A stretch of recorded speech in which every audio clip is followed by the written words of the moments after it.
Hej, jeg hedder Esben. Jeg er pizzabager hernede på Mejers Spisehus i Lyngby.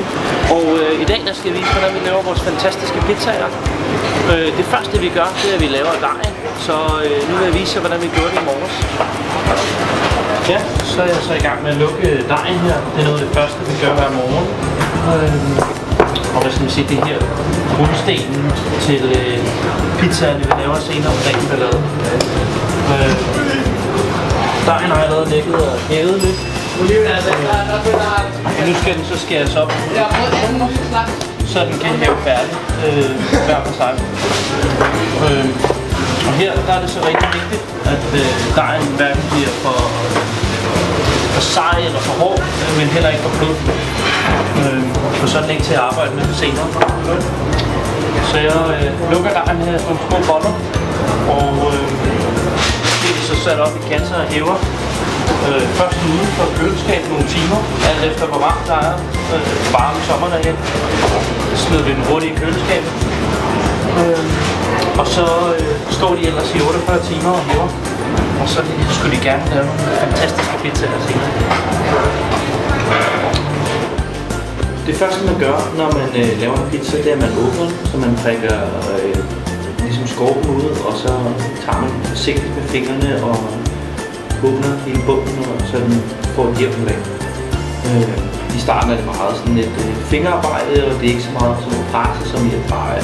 Og der må jeg sige, der må man bare komme i gang med køkkenet og få ydelse. Og i starten må man godt være lidt gavn med mængden, men det skal selvfølgelig bakkes af en ting.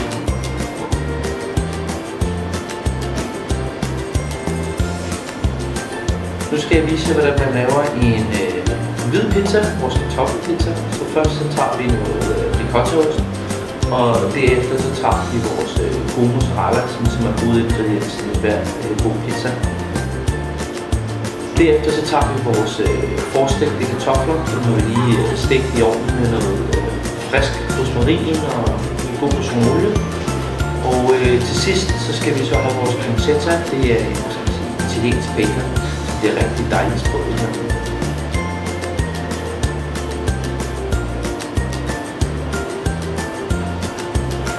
Når pizzaen så er færdig, så skal den så i ovnen. Og det er jo så her, den ligesom bliver færdigbagt.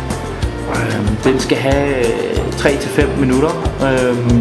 Og det er jo så, det vil fyre med 3. Så skal man altid være lidt ops på, hvordan man holder temperaturen. Den skal gerne være omkring 350 grader. Og man kan sige, når det så går vildt for os og fredag aften, så har vi gerne lidt højere temperatur. Når de første par minutter så er gået, så kan man så forsigtigt tage pizzaen ud og lige vende den. Det kræver, at bunden er blevet lidt fast. Og så kan man så sikre, at alle sider får. Ja, nu laver vi så kun én pizza lige nu, men om aftenen der kan vi jo så have 12-15 pizzaer inde i ovnen ad gangen. Så det gælder om lige at holde fokus og sørge for, at de ikke får for meget eller ikke får for lidt. Og man sige, hvor mange pizzaer laver vi i løbet af en dag, eller altså på en god fredag aften kan vi lave langt 200 pizzaer over pizzen. Så det gør også et pænt start. Når pizzaen så er ved at være færdig, så kan man lige tage den ud og kigge på den, se om den lige skal have det sidste, tjekke på undersiden, er den jo sprød. Og så skal den herover. Og der skal vi lige give den det finishing touch. Nu er det vores kartoffelpizza. Så først der giver vi den lidt trøffelolie, og så får den lige en lille smule frisk kværnet peber, og så er den ellers klar til